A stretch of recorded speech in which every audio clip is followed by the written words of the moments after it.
지난 시간에 이어서 고린도후서 3장의 후반부를 살필 텐데 오늘 마저 살펴야 할 부분이 17, 18절입니다. 두 절입니다만은 이 두 절에 담긴 교훈은 실로 깊습니다. 고린도후서 12장을 보면 바울 사도가 여러 계시를 받은 것이 지극히 크다고 고백하면서 자기가 셋째 하늘에 이끌려가서 말할 수 없는 말, 사람이 가히 이르지 못할 말을 셋째 하늘에서 들었다고 밝힙니다마는 오늘 살필 이 계시는 사람의 말로 되어 있긴 해도 아직 하늘에 이르지 못한 우리에게 지극히 큰 계시가 틀림없습니다. 이 지극히 큰 계시를 전하는 사도의 형편도 지극히 어려운 형편입니다. 지극히 어려운 현실을 뚫고 나가도록 성신님이 사도에게 위대한 계시를 깨닫게 해주신 것 아닐까 생각해 봅니다. 우리가 고린도서 10장부터 12장을 살피면은 바울 사도가 지금 얼마나 어려운 현실에 있는지를 짐작할 수 있습니다. 사도가 복음을 고린도 교회에 전하려 합니다만은 그 교회가 사도의 복음을 거부합니다. 특별히 거짓 사도들이 이 거짓말로 바울 사도의 권위를 허물고 있습니다.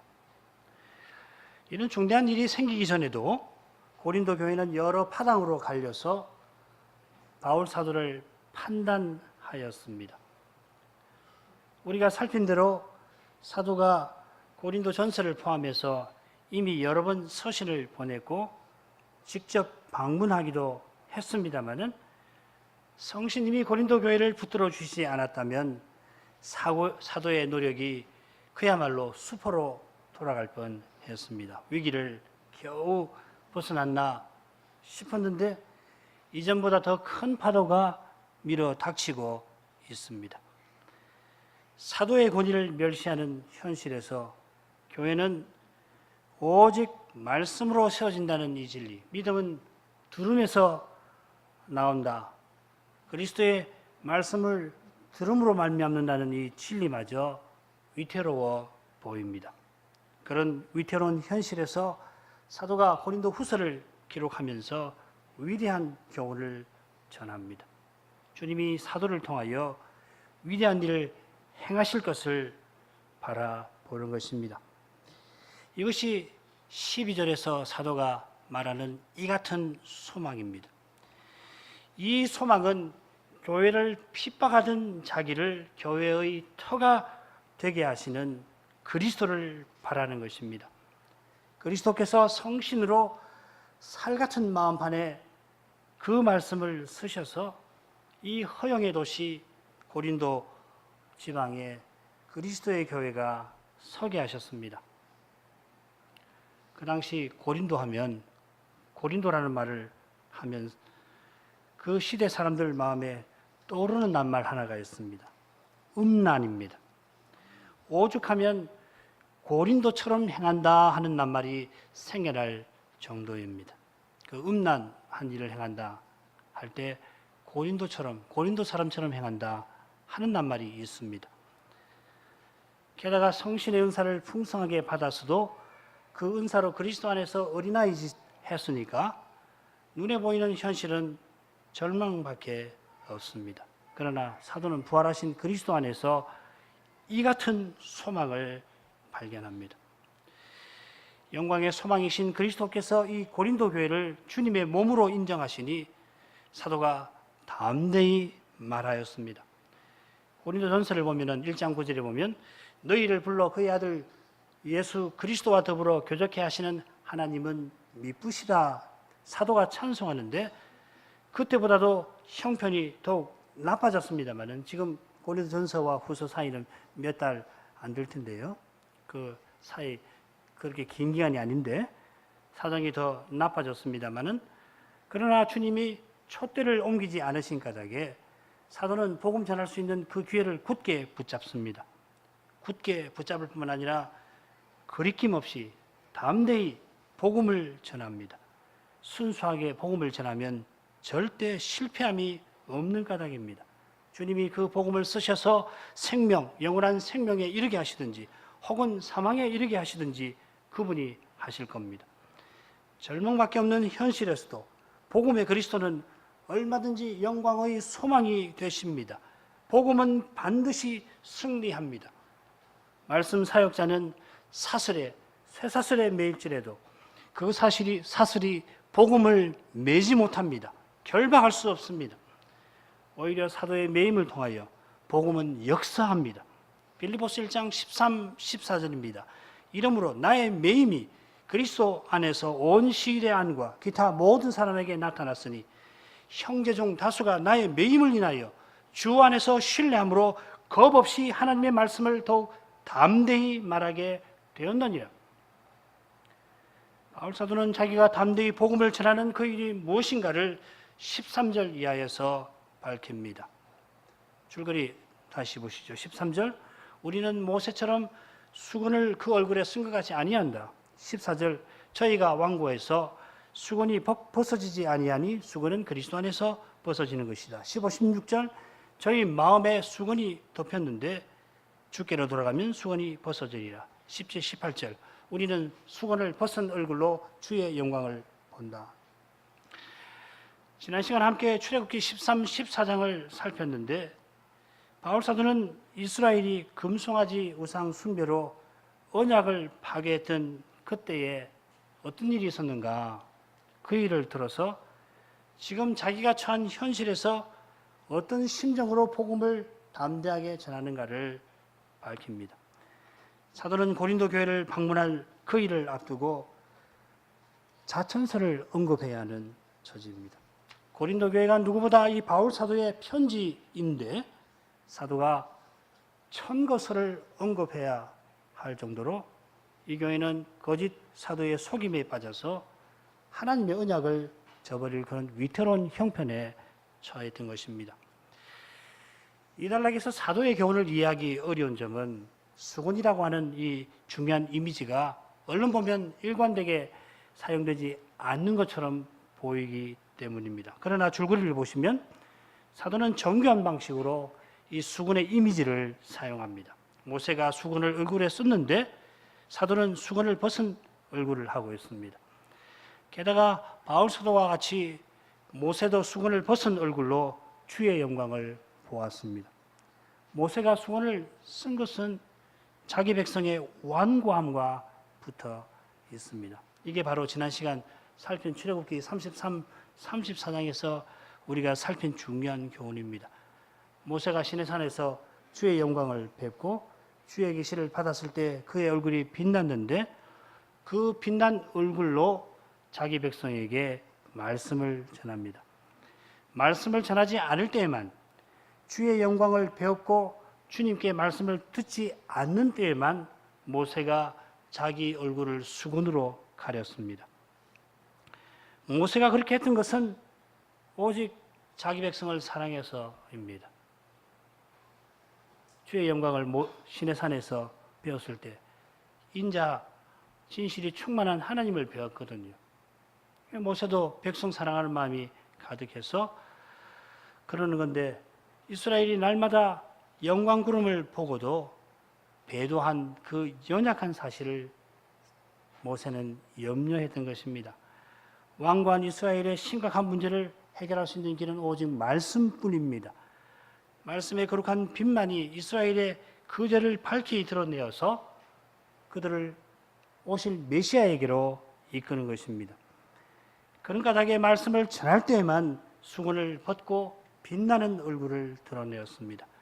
자기 얼굴의 광채를 보고서 백성이 그 죄를 깨닫고 오실 메시아를 믿게 하려는 것입니다.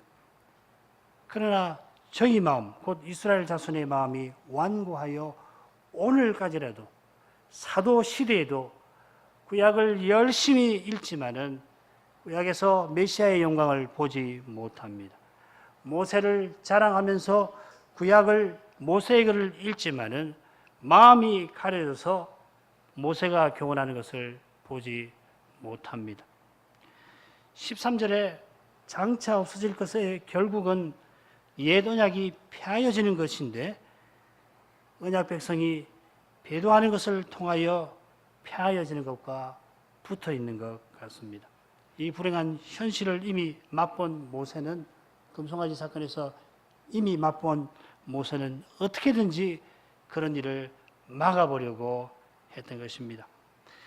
자, 이런 내용과 관련해서 마지막 단락의 줄거리를 보시죠. 17절 상반절 주는 영이시다 하는 거, 17절 하반절 주의 영이 계신 곳에는 자유함이 있다. 18절 상반절에는 우리가 수건을 벗은 얼굴로 주의 영광을 보고 주의 형상으로 변화된다. 18절 하반절 주의 영으로 말미암음이라. 주 곧 영으로 말미암음이라. 줄거리 처음과 마지막에 주는 영이시라는 표현이 나옵니다. 18절 하반절에 우리말에는 주의 영이라고 번역이 되겠습니다만은 주 곧 영이라고 번역 얼마든지 할 수 있고 이렇게 번역하는 것이 문맥으로 봐서 더 낫습니다. 사도는 주는 영이신 사실 위에서 자유함에 대해서 말합니다.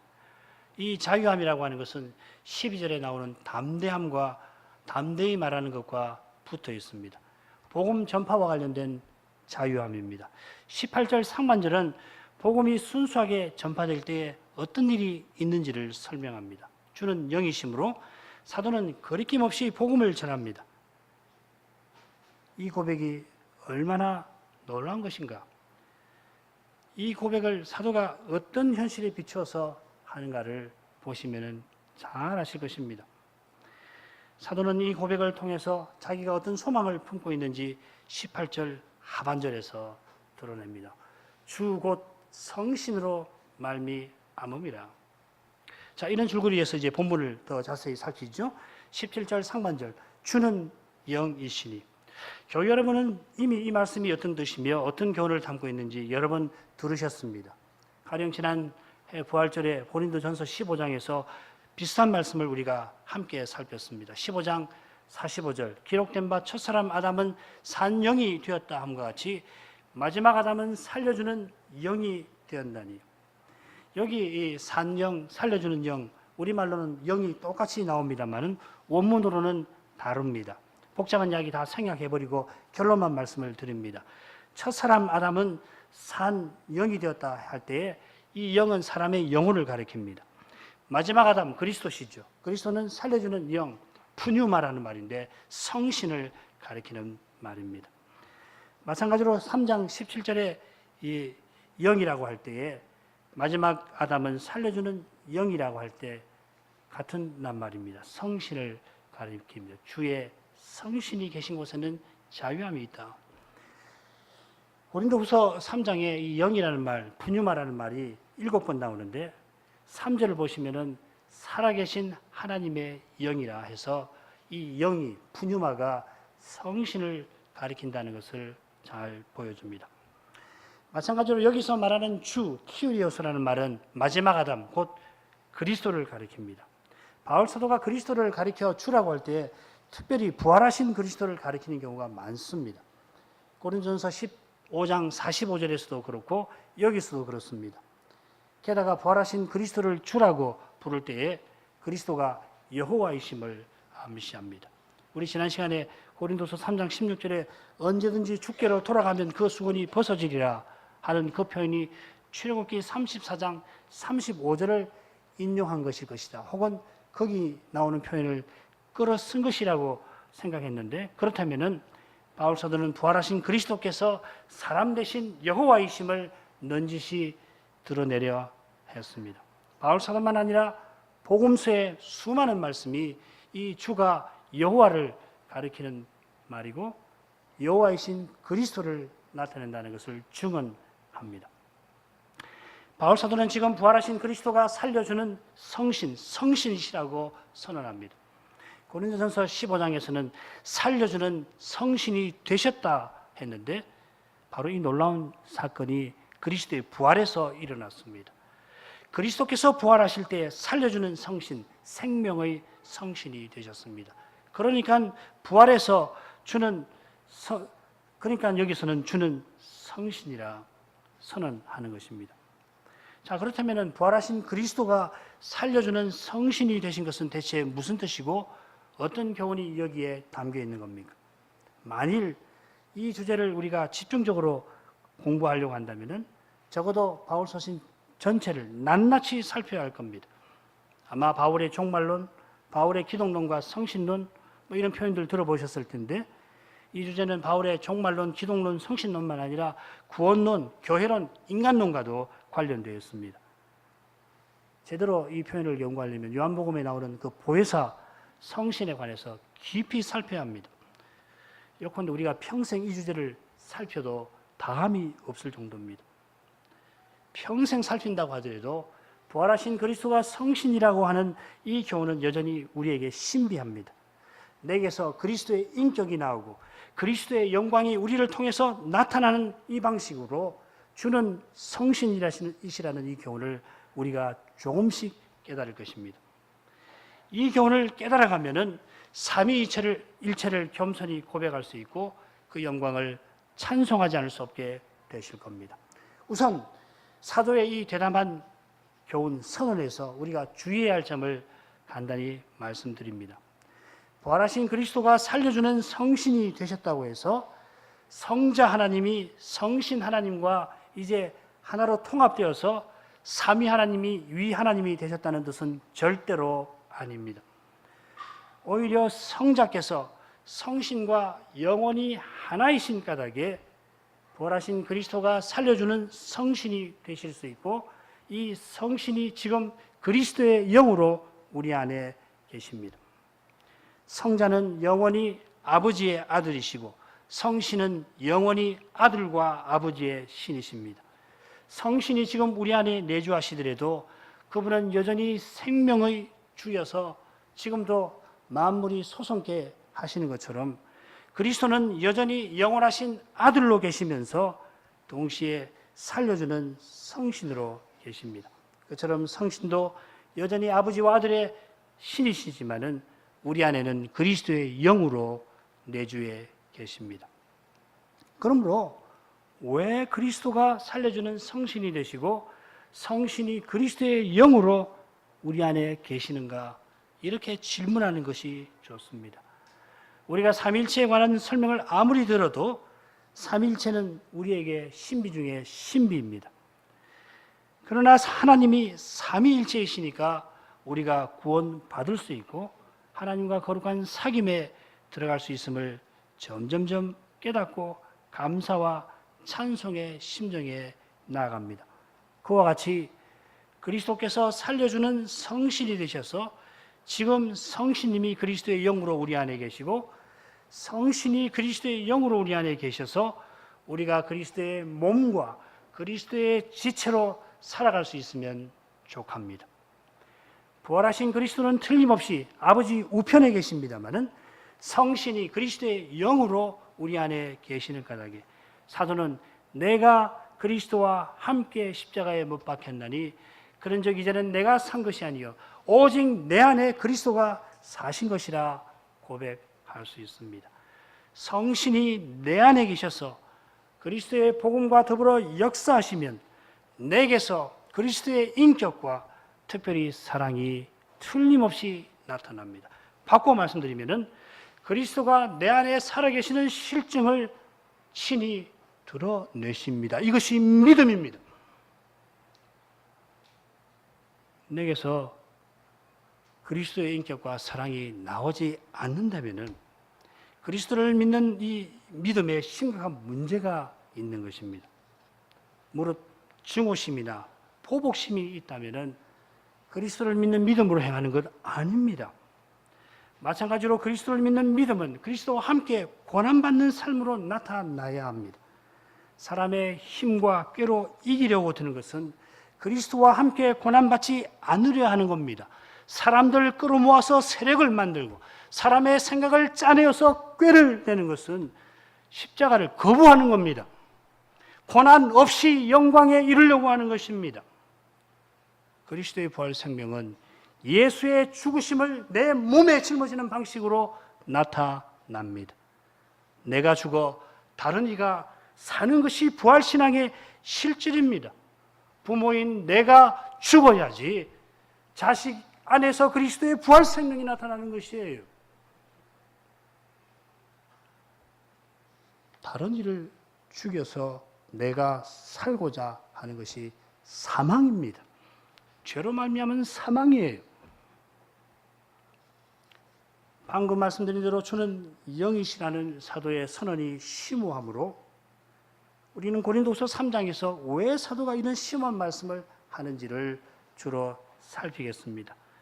이런 말씀 드리는 것은 17절 하반절과 18절 상반절에서 사도가 뭘 말하려고 하는가, 어떤 현실에서 뭘 말하려고 하는가를 우리가 유념하자 하는 것입니다. 17절 하반절입니다. 주의 영이 계신 곳에는 자유함이 있느니라. 방금 주는 영이시라 하고 여기서는 주의 영이 계신다 합니다. 비슷한 표현입니다만은 주님이 성신 주신 사실을 말합니다. 이 표현이 고린도 교회에게는 매우 익숙합니다. 고린도전서 3장 16절 너희가 하나님의 성전인 것과 하나님의 성신이 너희 안에 거하시는 것을 알지 못하느냐. 고린도 교회는 성신의 은사를 풍성하게 받았는데 그걸 자랑하였습니다. 그런 배경에서 하나님의 성신이 너희 안에 거하시는 것을 알지 못하느냐. 사도가 반문하는 이 사실을 살펴야 합니다. 성신의 은사를 받은 것은 하나님의 성신이 그 안에 계신 덕분이고 성신이 계시면 하나님을 모신 성전다웠게 서나가야 되는 거 아니냐. 이 세상 사람 곧 한낱 사람처럼 해서는 안 되는 것 아니냐 하는 겁니다. 마찬가지로 주의 영이 계신다는 표현은 특별히 고린도 교회가 그리스도의 몸으로 있는 사실을 가리킵니다. 고린도전서 6장 17절 이하를 되게 돌아가셔서 살펴보십시오. 거기 보면 주와 합하는 자는 한 성신이라는 말이 나옵니다. 사도는 고린도 교회가 주의 영이 계신 그리스도의 몸이라고 하는 사실을 위해서 자유함을 말합니다. 앞서 자유함의 의미를 제가 간단히 말씀드렸습니다만 여기서 자유함이라고 하는 것은 12절에 나오는 담대하게 말함과 관련되는 것 같습니다. 12절에 담대하게 말한다고 번역을 했는데 그 잘한 번역입니다. 파레시아라는 말인데 한글 개역 성경은 이 표현을 담대함이라 자주 번역을 합니다만 물론 그것도 괜찮은 번역입니다만은 사도 시대의 이 파레시아라는 말은 담대하게 연설하는 것, 거리낌 없이 연설하는 것을 가리킵니다. 어려운 장애가 있습니다. 말하기 어려운 현실이 있는데도 불구하고 그것을 뚫고서 말하는 것을 파레시아, 담대함이라고 표현을 합니다. 우리가 이미 알고 있는 대로 사도는 고린도 교회를 이제 마지막으로 방문하려 하면서 많은 장애를 안고 있습니다. 많은 장애가 있을 뿐만 아니라 심각한 장애물이 떡 버티고 있습니다. 그건 고린도 교인들이 거짓 사도들에게 속아가지고서 바울 사도를 오해하고 의심하고 비난합니다. 그 비난 가운데 하나는 바울 사도가 헌금, 헌상, 횡령자라 하는 겁니다. 사도가 건직 문제로 고린도 교회를 얼마 전에 방문했다가 이 교회에게 배척당한 지가 얼마 되지 않았습니다. 배척당하고 눈물을 흘리면서 돌아와서 쓰라린 마음으로 서신을 썼고 그 서신의 결과를 알려고 염려하던 일이 엊그제 같은데 그때보다 훨씬 어려운 현실이 사도의 마음에 큰 염려로 있습니다. 고린도후서 11장 말미를 보십시오. 누가 실족하면 내가 애타하지 않더냐 하는 사도의 고백이 나오는데 거짓 사도들의 말이 고린도 교인들의 마음을 사로잡고 있다 하는 소식을 들었을 때 사도는 참을 이룰 수 없습니다. 고린도를 방문했는데 이제 곧 방문할 텐데 사랑하는 교우들이 거짓 사도들과 합세해서 사도의 설교를 반박하고 났으면 어떻게 될까? 사도도 연약한 인생이라 그 마음이 두려움에 휩싸여서 주님만 바라보게 됩니다. 전에 유대인 동족들에게 복음을 전하다가 핍박받은 일들이 생각났습니다. 한 번은 돌에 맞아 죽은 적도 있다. 죽었다가 다시 산 적도 있습니다. 간절한 심정으로 동족들에게 복음을 전하는데 참남한 말로 고함치는 모습이 떠오릅니다. 게다가 고린도 교인들은 주 안에서 사랑하는 자녀들입니다. 자기의 생명을 쏟아서 복음을 전해서 예수 믿게 한 분들입니다. 이런 사람들에게 이미 오해와 멸시를 받은 상태입니다.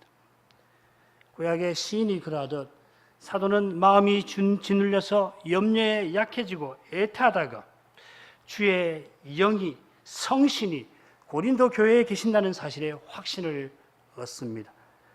그 사실을 생각할 때 부활하신 주님이 다메섹 가던 그 길에서 자기를 구원하신 그 일이 기억납니다. 대낮보다 더 강렬한 주의 영광을 그때 배웠고 그 영광의 주님을 다메섹에서 전하지 않을 수 없었습니다. 이어 예루살렘에 올라가서 대적하는 동족들 앞에서 예수는 그리스도라고 전했습니다. 주님이 성신으로 복음 전하게 하셨습니다. 이제도 사도는 이 주의 성신을 의지합니다. 성신을 부어주시는 주님이 자기를 쓰셔서 복음을 고린도 교회에 전하게 해주시고 깨닫게도 해주실 그것을 바라봅니다. 예, 그렇습니다. 교회를 핍박하던 그런 사울을 주님이 변화시키셨습니다. 나 같은 죄인을 주님이 사도로 주님의 지체로 삼으셨습니다. 내가 다른 사람과 달라서 주님 믿은 거 아닙니다. 사울이 누구보다 뛰어나서 위대한 사도 된 거 아닙니다. 주님이 그 놀라운 일을 행하셨습니다. 바울 사도는 자기가 돌에 맞아 죽은 바로 그 일을 통해서 주님이 복음을 동족들에게 전하신 그 일을 기억합니다. 눈앞의 현실은 2차 선교 여행에서 동족들이 자기를 핍박하려고 쫓아오던 그때와 다를 게 없습니다. 그러나 동족들에게 쫓겨다니는 자기를 통해서 주님이 고린도에 교회를 세우셨습니다. 연약한 인생을 가로막는 그 어떤 장애도 주님에게는 소용없을 뿐만 아니라 주님은 오히려 그 장애를 통해서 주님의 일을 이루십니다. 여기에 사도가 말하는 자유함이 있습니다. 그 자유함은 사방으로 우겨쌈을 당하고 답답한 일을 당하고 핍박을 당하는 현실에서 누리는 겁니다. 고린도서 4장 8절 이하에 보십시오. 득도한 도인처럼 초연한 것 아니고 연약한 인생으로서 어려움을 당하면서 맛보는 겁니다. 나는 연약한 인생으로 답답하고 오해와 미움을 당하고 할 말 하지 못하고 늘 조심해야 합니다마는 바로 그런 현실에서 주의 성신이 이 연약한 인생을 통하여 복음 전하게 하십니다. 현실은 복음 전할 여유를 주지 않습니다마는 여유 없는 현실에서 복음은 순수하게 전파됩니다. 복음이 죽음의 현실에 처한 인생을 통하여 생명의 능력을 발휘합니다. 이것이 사도가 말하는 자유입니다. 3장의 마지막 부분 간단히 살피죠. 우리가 다 수건을 벗은 얼굴로 거울을 보는 것 같이 주의 영광을 보며 저와 같은 형상으로 하여 영광으로 영광에 이르니 곧 주의 영으로 주 곧 성신으로 말미암음이니라.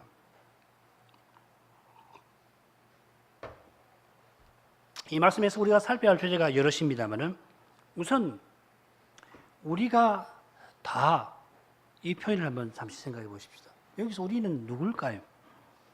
사도가 우리가 다 주의 형상으로 변화된다고 했는데 대체 그분의 마음에 있는 우리는 누굽니까? 우리가 줄거리에서 이 부분이 13절과 짝을 이룬다고 보았고 거기 우리가 나옵니다. 우리는 모세와 같이 수건을 얼굴에 쓰지 아니한다 했는데 여기서는 우리가 다 수건을 벗은 얼굴로 주의 영광을 본다 합니다. 비슷합니다만은 조금 다른 것이 모세가 얼굴에 수건을 쓰는 것은 백성을 대하는 일, 백성의 말씀 전하는 일과 붙어 있고 지금은 수건을 벗은 얼굴로 주의 영광을 보는 것과 붙어 있습니다. 모세가 주님을 뵈러 갈 때 수건을 벗고 가지 않아요. 구약에 보면 13절이 말씀 전하는 일과 붙어 있다면 18절은 말씀 듣는 일과 붙어 있습니다. 모세처럼 사도도 말씀을 듣고 들은 말씀을 백성에게 전하는 까닭에 여기서도 우리라고 했고 13절에서도 우리라고 했습니다. 그러면 바울 사도가 우리 모두라고 여기 표현한 뜻은 뭘까요? 어떤 심정으로 이 다라는 말을 쓸까요? 복음 전할 때 저와 같은 형상으로 변화되는 그것이 모두에게 해당된다는 것인데 그러면 사도가 전하는 복음의 그리스도가 어떤 이에게는 생명을 쫓아 생명의 어떤 사람에게는 사망으로조차 사망의 냄새가 되게 하신다는 2장 마지막 부분과는 어떻게 조화를 이룹니까? 조금 전에 살핀 17절 하반절이 그 해답을 우리에게 줄 것입니다. 주의 성신이 계신 사람은 틀림없이 모두가 그리스도의 형상으로 변화될 것입니다. 주의 성신이 계신 교회는 함께 그리스도와 같은 형상으로 틀림없이 변화되어 갈 것입니다. 그처럼 주의 성신이 계신 교회는 사도의 복음이 순수하게 전파됩니다. 주의 성신을 모신 교회는 순수하게 전파된 복음을 들을 줄 압니다. 복음이 순수하게 전파되고 순전하게 받아들여지지 않는다면 성신과는 상관없습니다. 종교개혁 초기입니다. 칼빈이 제네바 교회를 개혁하려고 했다가 큰 반대에 직면해서 제네바에서 쫓겨납니다. 그때 사돌레토라고 하는 추기경이 제네바 교인들들어 이제 로마 교회로 돌아오시오. 거짓 선생들에게 속지 말고 속았는데 이제 쫓겨났으니까 로마 교회로 돌아오라 긴 서신을 보냅니다. 이 서신에서 사돌레토는 로마 교회가 성신을 소유했으니 참 교회이고 참 교회를 떠나면 멸망이라고 협박합니다. 지금까지 거짓 선생 파렐과 칼빈에게 속았으니 이제 늦지 않았으니 돌아오라 합니다. 제네바 교회가 이 편지를 받고 답신을 못 씁니다. 그러니 칼빈 선생을 내쫓았던 원인이 뭔지 짐작하실 수 있을 겁니다. 결국 제네바에서 쫓겨난 칼빈이 그 사실을 알고 자기가 부탁을 받아서 기꺼이 사돌레토 추경에게 답신을 보내는데 그 답신에서 성신은 성경의 성신이고 성경은 성신의 성경이라 선언하였습니다. 성경에서 복음을 순수하게 강설하지 아니하는 곳에는 성신이 계시지 않는다 하는 겁니다. 그처럼 성신이 계신 신자는 순수하게 강설된 강설을 들을 줄 압니다. 복음이 순수하게 전파되고 전파된 복음이 순전하게 받아들여지는 이 일이 바로 그리스도의 영으로서 성신이 하시는 가장 중요한 사역입니다. 성신이 우리 안에 그리스도의 영으로 계시는 것은 그리스도의 모든 것, 그리스도의 복음을 우리에게 다 전하려 하심입니다. 요한복음 16장 13, 14절입니다. 그러나 진리의 성신이 오시면 그가 너희를 모든 진리 가운데로 인도하시리니 그가 자의로 말하지 않고 오직 듣는 것을 말하시며 장래일을 너희에게 알리시리라. 그가 내 영광을 나타내시리니 내 것을 가지고 너희에게 알리겠음이니라. 여기 모든 진리 듣는 거 예수님이 성신에게 말하는 걸 듣는 것입니다. 장래일, 내 것 모두 똑같은 내용입니다. 곧 그리스도의 복음입니다. 여기 장래일이라고 하는 것은 지금 다락방에서 제자들에게 해당되는 표현인데 그리스도가 곧 십자가를 지시고 부활하실 그 일을 가리킵니다. 물론 승천, 재림도 포함되겠죠. 성신을 진리의 성신이라 하시면서 성신이 내주하실 텐데 성신이 내주하시는 목적이 뭐냐면 첫째로 사도를 모든 그리스도의 진리 가운데로 인도하시는 거고 둘째로 사도를 통해서 그리스도의 복음을 전하게 하심입니다. 그리스도의 교회는 성신이 그리스도의 복음을 전하고 깨닫게 하십니다. 성신이 이 일을 행하실 때 자의로 스스로 말하지 아니하시고 오직 듣는 것을 알리시는데 그 이유는 내 영광을 나타내리라 하는 말씀에 있습니다. 성신이 성부와 성자와 동등한 하나님이십니다마는 성신이 하나님이신 실정이 어디 있냐면 겸손히 그리스도를 드러내시는데 그리스도의 영광을 드러내시는 데 있습니다. 성부가 성자에게 성자가 성신에게 영광을 돌리시듯이 성신도 그리스도의 영광을 나타내십니다. 우리 하나님은 서로를 영화롭게 하시는 분입니다. 이 하나님을 떠난 인생은 서로에게 영광을 얻으려 합니다. 이 차이를 기억하십시오.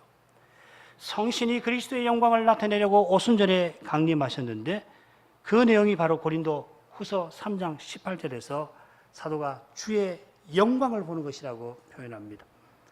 수건 벗은 얼굴로 주의 영광을 본다는 말은 14, 15절에 구약을 읽을 때, 모세의 글을 읽을 때에 라는 이 표현과 붙여야 합니다. 사도가 성신 안에서 자유함으로 담대하게 복음을 전할 때 복음의 그리스도가 자기 영광을 친히 드러내십니다. 성신이 순수하게 복음이 전파되게 하시고 순전하게 받아들이도록 하실 때 주의 영광을, 부활하신 그리스도의 영광을 우리 영혼에 비추십니다. 여러분, 복음 참으로 깨달으셨을 때 여러분의 마음이 어떠했는지 지금 한번 생각해 보십시오. 저로 말미암아 어두웠던 우리 마음이 밝아지고, 마음이 밝아지니까 얼굴이 환해졌습니다. 얼마나 기쁘셨습니까? 얼마나 즐겁습니까? 여전히 우리의 현실은 저로 말미암아 어렵습니다마는 주님이 친히 해답되어 주시니 하늘의 평안과 기쁨이 우리 마음에 임합니다. 이 현실에서 나는 어떻게 될지 밤잠을 설쳐야 합니다마는 복음이 순수하게 전파되는 거기서 영광의 주님이신 예수께서 함께 하심을 깨닫고 해답이신 그리스도 안에서 끝까지 확신을 잃지 아니합니다.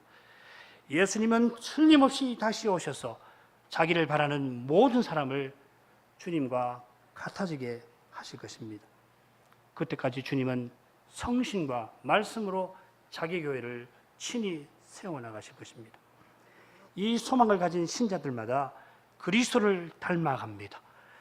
십자가로 나아가셨던 주님처럼 자기 십자가를 지고 주님을 쫓아갑니다. 십자가를 졌는데 주님의 인격이 나타납니다.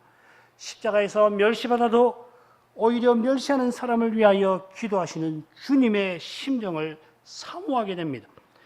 내가 주님의 십자가 아래에서 주님을 멸시한 바로 그 사람이라는 것을 깨닫습니다. 그때 그들이 주님을 십자가에 못 박은 게 아니라 내 죄가 예수님을 십자가에 못 박았다는 것을 고백합니다. 나를 미워하고 오해하는 사람 안에 있는 바로 그것이 내 안에도 어쩌면 나에게 더 심각하게 도사리고 있음을 깨닫고 나를 위해 십자가 지신 주님을 의지합니다. 오해와 미움을 받는 사실에 분노하고 괴로워하는 자신 안에 하나님을 대적하는 교만이 있음을 알고 더욱 겸손한 자리로 내려가려 합니다. 이런 사실들을 보더라도 지금은 거울로 보는 것처럼 주님의 영광을 우리가 봅니다. 희미하게 주님의 영광을 보니 주님 드러내는 일도 그만큼 희미합니다. 어려운 현실에서 내 죄가 드러납니다. 내 교만, 내 부족, 연약, 결핍이 드러납니다. 그 때문에 주님의 인격과 사랑이 내게서 희미하게 나옵니다. 울지 않을 수 없습니다. 마음이 너무도 아픕니다. 그러나 영광으로 영광에 나아갑니다. 지금은 웁니다마는 그 울음은 영원히 울지 않기 위한 울음입니다. 이만큼밖에 되지 않습니다마는 이만큼이라도 주님의 영광을 본 덕분입니다. 오직 은혜, 오직 은혜로우신 하나님이 나 같은 죄인을 구원하십니다. 주님을 미워하던 내가 원수를 사랑할 마음을 품으려 합니다. 이것이 지상에 나타난 주의 영광입니다. 장차는 이런 내가 그리스도와 같아집니다. 내게서 그리스도의 영광이 찬란하게 드러날 겁니다. 그 영광이 형제들에게서 드러날 것입니다. 그때 형제들을 그리스도 대하듯이 하지 않고 못 베길 겁니다. 그 소망이 있어 지금 부족하게 보일지라도 형제를 그리스도 대하듯이 대하지 않을 수가 없습니다. 이런 심정이 내게서 일어나는 사실이 바로 주님의 영광입니다. 성신이 우리에게 부활하신 그리스도를 영화롭게 하시는 일입니다. 교회 여러분, 여러분 안에 계시는 성신은 틀림없이 여러분을 주의 형상으로 변화되게 하십니다. 여러분에게서 그리스도의 사랑이 나오게 하실 것입니다. 소망하십시오.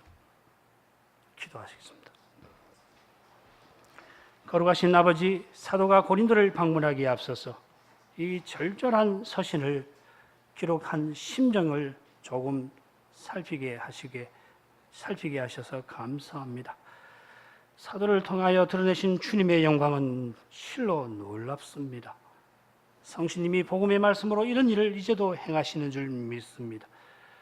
교회사의 수많은 사건들에서 인생의 끔찍한 죄의 강수가 흘러갔고 그런 현실이 오늘 우리와도 무관하지 않은 것을 생각할 때 살려주는 성신이신 이 그리스도만이 우리의 유일한 소망이심을 새삼 깨닫습니다. 그리스도는 우리 가운데 계시는 영광의 소망이십니다. 우리의 소망은 절대로 무너지지 않을 것입니다. 성신이 장차 우리 모두를 그리스도와 같아지게 하실 것입니다. 이 소망을 품고서 어려운 현실에서도 그리스도의 말씀을 붙잡게 하옵소서.